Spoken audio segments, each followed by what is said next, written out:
surplus or wrap bodice, it depends on where you look at it. One of my draping books calls it the surplus. It's basically how you do a wrap. You can go different areas. What we're going to do is start with the princess line and go to the princess line. You could take it all the way to the side seam, but it's just easier to do princess to princess, your first one.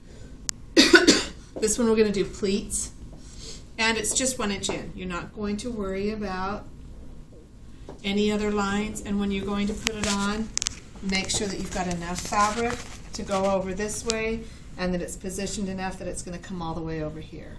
So the piece is a little bit bigger, and it has to be for that reason. The reason we're doing this, if we did it straight up and down, you're not getting that other half that's over here.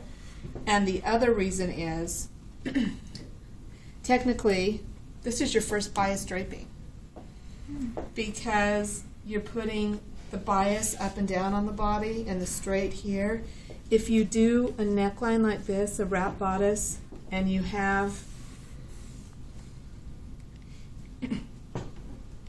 your grain line going this way, and so that neckline becomes your bias, your 45-degree angle, this is going to stretch out no matter what you do, no matter what precautions. It will stretch out no matter what you do.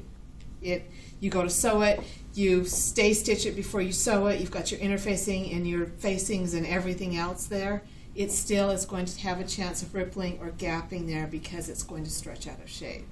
There's a lot of stress on that area regardless of what you do. So you want to put that on the straight grain. By putting that on the straight, it protects this. It's going to keep it nice and smooth and straight the way you want it, so you don't have to worry about what's happening. But technically that puts the rest of the garment on the bias. So get that set up so you've got your points with enough fabric. Cross the rest of the shoulder and down. And if this did have a grain line on it, your cross grain, it would be coming all the way down this way. So it would be coming down on an extreme angle towards the waist. Once you have that pin, so you've got that side all done, you can get rid of this corner down here. Don't cut it too close, but you can get rid of it. It's going to be a lot easier to deal with if you don't have that little point coming down. And then you're going to do just like we did with the last bodice, clipping up so it's smooth. Bless you. Until you get past the center front.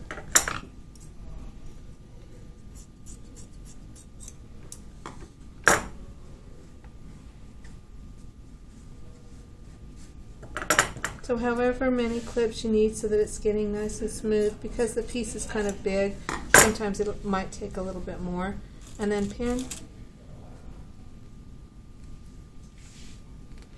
Then you're going to create 3 pleats. They can be even, they can be uneven, however you want to do them. If you want to do more than 3, you can do more than 3. But to do your pleats, you're basically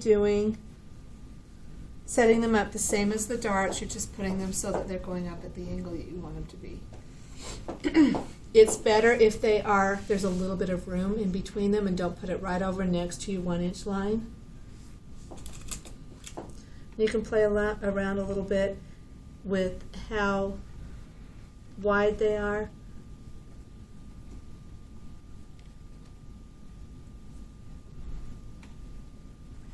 And they're all going to be on the opposite side of the center front line. So you want them to be between center front and your opposite princess line.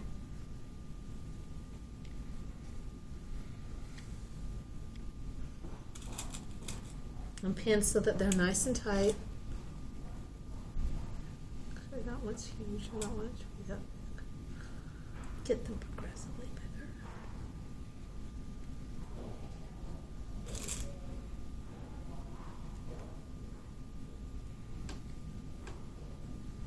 So you've got those all set. Then you're just drawing it out. Shoulder. Armhole, just like always. The mark, mark, and mark coming down. Waist. You're going to need to move your pleats out of the way so that you can get in between to continue to mark your waist. And marking the base of your pleat just like you would the dart. You need to make sure that you're following the exact angle that the pin is following. When you take it off, your marks are not going to be parallel. Some are going to be more turned than others. It's just where it is on the body. Your last thing you're going to mark, you always mark center front. So you're going to come down, same thing, go in between your pleats so you can find your center front coming all the way down to the waistline. This is going to be a very interesting mark when you take it off because it's not going to be a straight line. It's going to curve.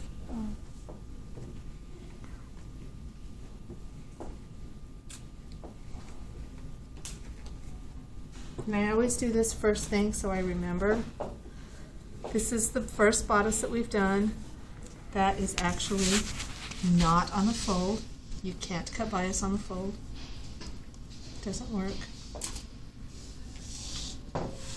So first thing I like to do is remember that my grain line is there and draw my grain line in.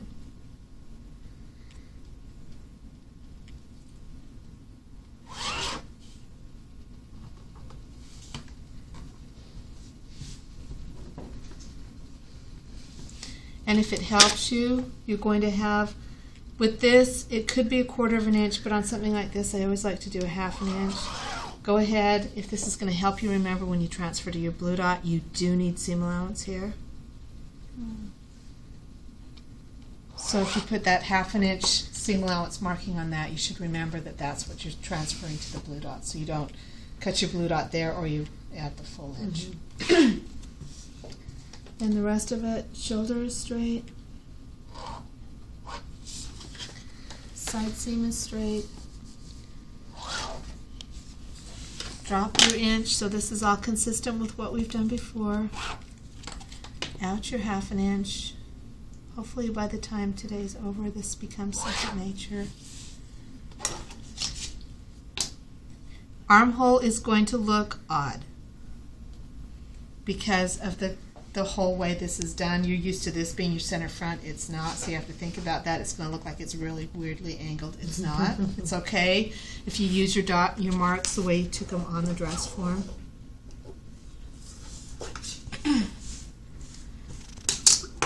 Here is my center front, right here, below my pleat.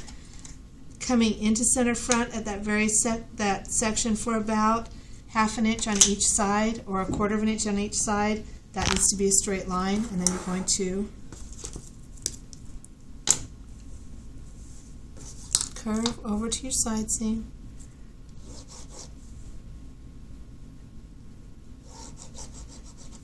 Then you're going to deal with your pleats.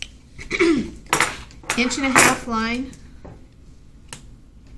following the angle that you marked against your pin exactly, and as I said, they're not going to be parallel.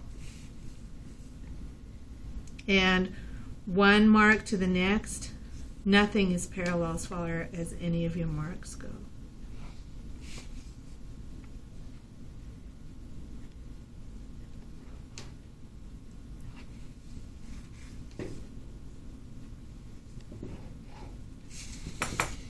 Then you have to decide which way you're going to pin them. Or are you going to mark them, which way they're going to be sewn. Are they going to go up? Because it will make a difference in how things line up. So are they going to go up towards the top of the body, or are they going to go down? So they go down. And this is the same thing that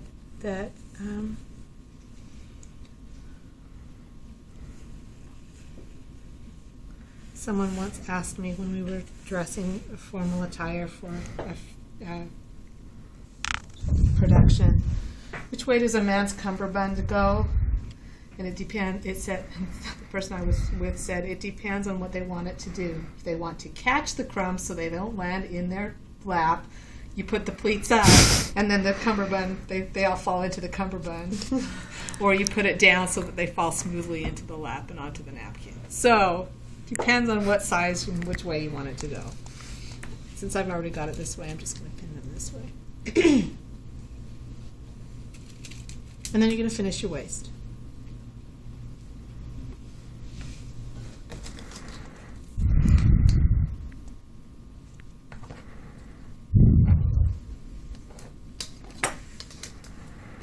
Half an inch seam allowance.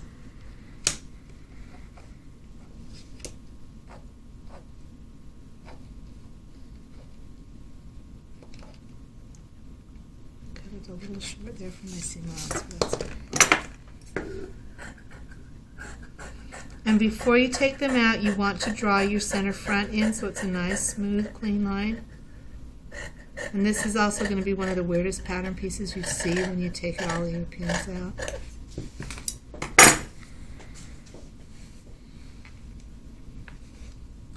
So I've got my line. My other ones are hidden.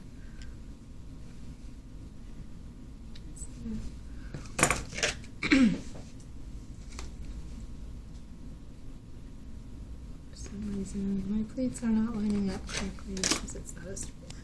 Let me just repin it quickly. That's why.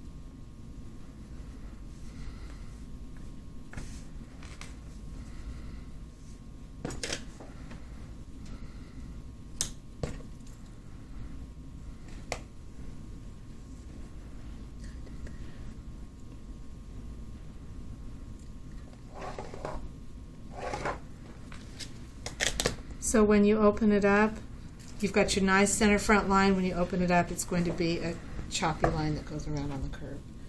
Last thing, and this transfers to your blue dot also, so that someone that's constructing this knows which way these are supposed to fold.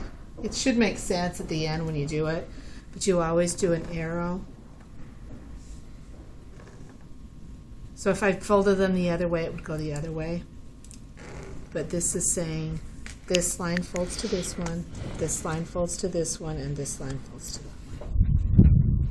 And that is the wrap bodice. Okie dokie.